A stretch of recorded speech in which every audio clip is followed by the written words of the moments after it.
numerical solution of equations.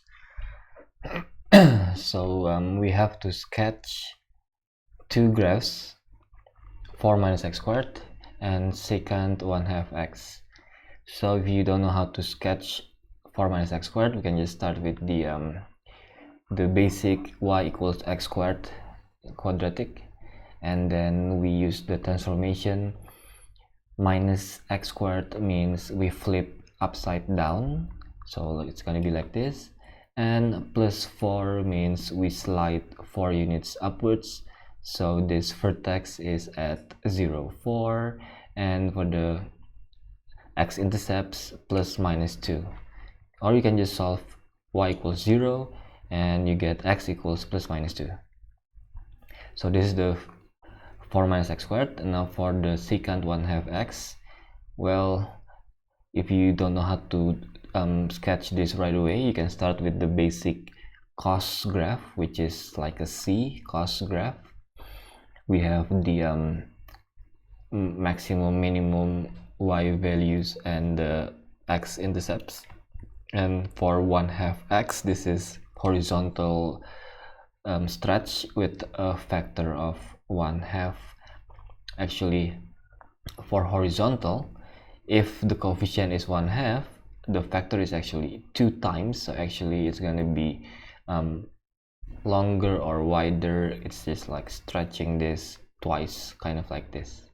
Okay, so this x-intercept is now pi and 3 pi. And for secant is 1 over cos. So for 1 over cos, the reciprocal, we get this kind of shape. So for this value, the y value is 1 here. 1 over 1 is 1, so it is invariant, or it is exactly the same point here.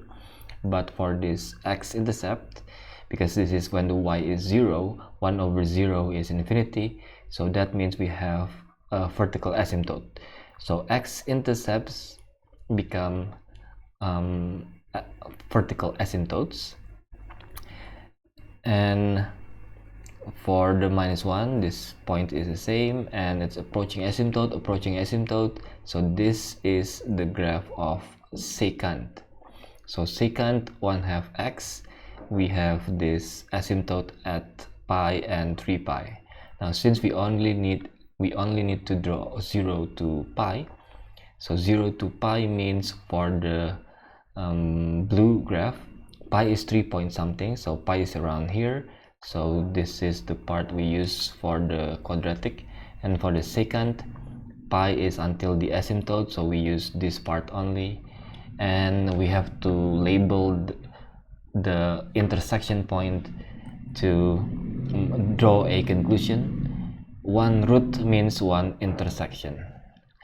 And then verify. So previously we have this equation in the first part. To find the checking or the verifying function, we move everything to the left or to the right. So if we just subtract both sides by secant 1/2 x, we have this small f of x. So this is what we use to check. We plug in 1 and plug in 2. We should get something positive, something negative. And then, in case you don't know how to use the calculator, so secant is 1 over cos, so this is how we use the calculator, 1 over cos. And then draw a conclusion. Since we have a sign change, positive, negative, therefore just rewrite this part, root lies between. And the next part, use the iterative formula. So we use this formula, ignore the subscript, so just 4 minus secant 1/2 x. So again, secant is 1 over cos. This is how we do it in the calculator. And we have to use radians in numerical solution of equations, always radians. And we use 1.5 because previously we have verified that this x value is between 1 and 2.